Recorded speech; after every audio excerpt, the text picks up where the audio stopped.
Here is the answer for day one. Question A, identify the domain of this function. The domain is a list of all of the numbers that can be inputted for x. So look at what the function rule is talking about. Squaring a number and subtracting 2. What types of numbers can you square and then subtract 2 from? You can do that with any real number. So the domain is all reals. Question B says identify the range. When you use all real numbers in place of x and you perform this function rule, what are all the numbers that are generated by the function? What are all the possible values of function f? Well, if you put in 0 for x, 0 squared is 0, 0 take away 2 is negative 2, you'll find that negative 2 is the minimum value you can ever get.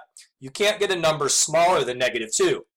Then, as you put in other numbers for x and square them and subtract 2, you'll get answers that are larger than negative 2.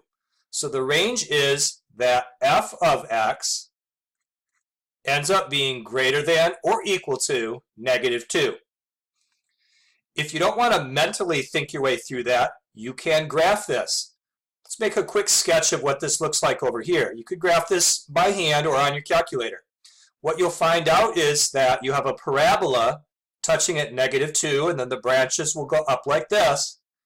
And from this graph, you can see that on the f of x axis, that the lowest point you ever reach is negative 2, and that the branches of the parabola go upwards from there.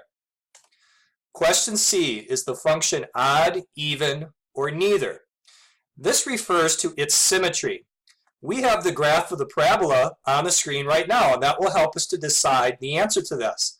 This parabola is symmetric with respect to the f of x axis, also called the y-axis. When the graph of a function is symmetric to the y-axis, it is an even function. Next, question D. Identify any relative maximum or minimum values. Again, having the graph helps us to see that there is a minimum point on the parabola.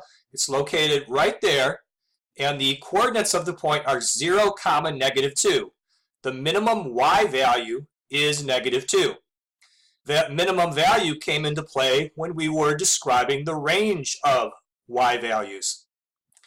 Question E, identify any intervals for which the function is decreasing and intervals for which it's increasing.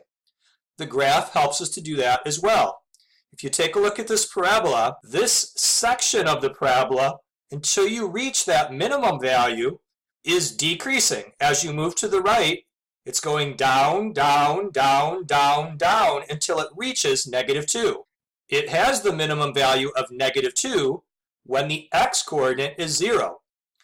Once x is larger than 0, then the parabola branch is increasing as you continue to the right. So we want to describe that. The graph is decreasing when x is less than 0. And the function is increasing whenever x is greater than 0. When x is actually equal to 0, that's when we have the minimum value of negative 2.